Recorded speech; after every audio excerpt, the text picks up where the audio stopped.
Hi, it is testimony time with your girl Ty. So there's a part one and part two to this testimony. So part one, I had a conundrum happening, right? Um, in my landlord's driveway, there's about 5 or 6 cars that was in there, right?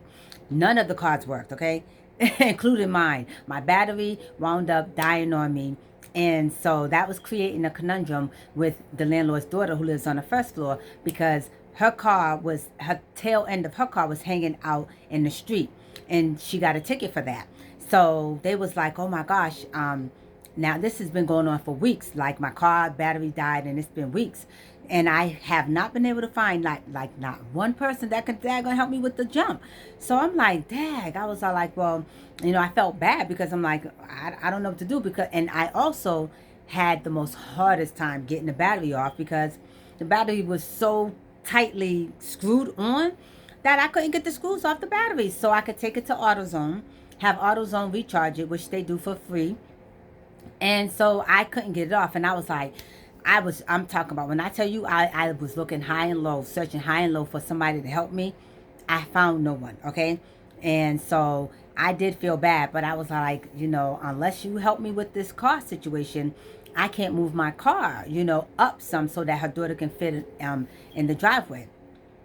So I was saying to myself when I looked out the window and I'm like, listen, there's about 4 or 5 cars in this driveway that don't work. Y'all need to get rid of some of these cars, right? I said, because that's the problem. It's too many cars in this driveway that don't work, and it's causing a conundrum for us all. So I left it at that. So then on Sunday, the landlord calls me and she's like, I got a mechanic that's going to come and jump your car, and she's going to jump all those other cars because we're getting rid of all the cars that's in the driveway. So I said, cool, I like that idea. So they jumped my car, and then they was like, well, since your car got jumped, you should then take it to AutoZone right now and have AutoZone take the battery off, because we couldn't, for the life of us, not even the girl, we couldn't get the battery off. Nobody could get the battery off. So I was all like, cool. So I did just that. I get to AutoZone. I have AutoZone, take it off. And so they was like, well, just leave the battery with us and come pick it up in 2 hours. So I'm like, wow, I'm not going to be able to do that because then my car's going to be out here stranded. And where am I going to go for 2 hours, And so I said, I'm going to have to just come back and do what I said I was going to do. So I did just that. I said, well, I'm going to come back and drop the battery off. So I left. I get halfway up the street and I'm driving, and then my car stopped putting, pop, pop, pop, pop, pop. And then it conks out on me, and I'm like, no! I'm like, oh my God. And so I was like, well, let me call the girl back so she can come and give me a jump. But she left already, and she lives in Brookline. And I'm like, Dad. And she's like, I don't have no jumper on my own, no cables on my own or whatever. So I'm like, oh my God. So I said, thank you. She said, well, what you're going to have to do then is flag somebody out to help you with the car. I said, okay, thanks. So I said, let me call my older son. I did that. He lives on the outskirts of Boston. So he said the same thing. He don't have any friends, or he doesn't know anybody that have jumper cables, and neither does he. So I said, okay, fine. So I called my brother, and my brother, he does not live that far from AutoZone and where I was at. So I said, bro, can you help me? And he was all like, well, I don't know nobody neither, but I can help you. He was like, I'm going to come and help you. So I said, cool. He said, I'm going to call you when on my way. I said, thanks. Then, so I sat there and I'm waiting and I'm waiting. And then I'm like, well, you know what? I don't know how long it's going to take my brother to come. So let me do what they said. Let me get out and see if somebody can help me. So I did that. The first couple of cars went by. They didn't stop. The third car, he stopped, but he had no cables. So I said, okay, thanks. Another car went by, didn't stop. The other car stops. He's like, oh, I can help you. And I was like, thank you, thank you, thank you. So he helped me, got my car started back up. And I was like, thank you so much. Then I was on my way home. And then I said, oh, my brother. So I called my brother and I'm like, bro, I was all like, I got my car jumped. I'm on my way home. He was like, oh my God, I'm right to you. He was like, I'm not too far from you. I said, oh man, bro. I said, you didn't call me back. So I wasn't aware that, you were coming. And he was like, no problem, sis, no problem. I'm just going to bring the jumper, because he wound up getting the jumper cables from AutoZone. And so I said, he's like, I'm just going to bring the cables back and then I'm going to go home. And I said, thank you. I appreciate you. So as I'm driving home, my car started to kind of putt, and I said, oh my God. And my car's name is Charlie, Charlotte, but I call her Charlie, right? So I'm like, come on, Charlie, come on, Charlie. All I need to do is get home. Don't do this to me. I need to get home, Charlie. And as soon as I said that, it was like she revved up and was like, vroom, and then she sped on. And I said, good. So I finally made it home. She blessed me and I was able to make it home. And I was like, thank you, thank you, thank you, my God. It was so good that, listen, I did not have time to worry.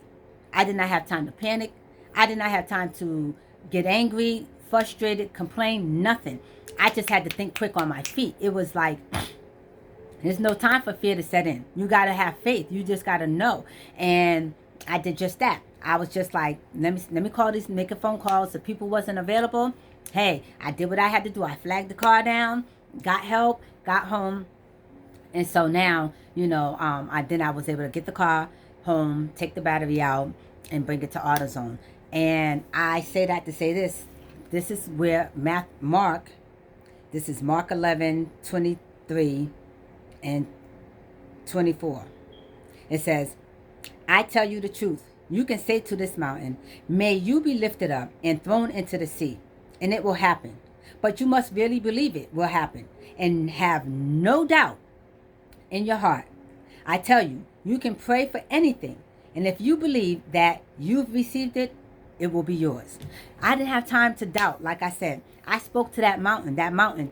And not only that, all of the cars that was in the driveway that I was like, well, maybe if they would just move all these cars out to make room and everybody get a jump, we'll be fine. And I spoke that right into existence. I spoke it because it was causing a conundrum for the girl and also myself. And so I spoke to that mountain and I was like, whatever. I said, mountain, be thou moved, and it was moved. So now there's only 3 cars in the driveway, and the car that's in there, one of the cars that didn't get jumped, because I guess it's more complicated, they're going to have it towed Friday. So listen, case closed, problem solved. You know, I believed, I spoke to the mountain. So I say that to say this, whatever mountain you have in your life, speak to it and believe, and it can be done. You got to let go. What? You got to let go, and you got to let God. You really got to be because there's power in the tongue. Okay? You can either speak life to your circumstances or you can speak death to your circumstances. I had no time. Like fear, stress, doubt, anything like that didn't have time to set in because I wouldn't allow it. I didn't have time to be like, oh my God, well, what am I going to do? Oh, I'm stuck, I'm stranded. No, I didn't have time for that. That didn't even cross my mind. That didn't even happen, not one bit. I was so thankful and just so like focused on, okay, well, if this doesn't work, well, let me try this. And if this doesn't work, this. But regardless, you know, you see how all the no's happen. Oh, no, I don't know nobody. No, no, no, no, no, no, no, no, no. And then next thing you know, boom, I had to do what I had to do. I flagged the car down. And the guy, second car that I flagged down, that stopped for me, helped me. I didn't even need my brother. And even though he was on his way, I didn't need him. So even if I didn't get nobody flag down, my brother still was coming with the charger cables, the jumper cables. And so again, I spoke to the mountain that was in my life, the mountain that was saying, hey, you know, that was getting her ticketed. I got ticketed a couple of times. That's why I was in the driveway. I said, well, let me see if I can park in the driveway because I was getting ticketed too much in the streets. So I was able to, but my car battery died and I wasn't able to move up further so her daughter's car could fit. And so, you know, again, I just spoke. I said, well, maybe if they would get all these cars out of the driveway and make room for everybody else, you know, and then everybody get a jump, you know, so that we can rearrange the cars, then this wouldn't be the problem. And guess what? That happened. I just spoke it into existence. And I was talking when it comes to the car part in general. I was just talking generally. Like, well, they got 5 or 6 cars in this driveway that ain't running. Why don't they just remove all these cars, whoever the owners are, get these cars out of the driveway to make room for us?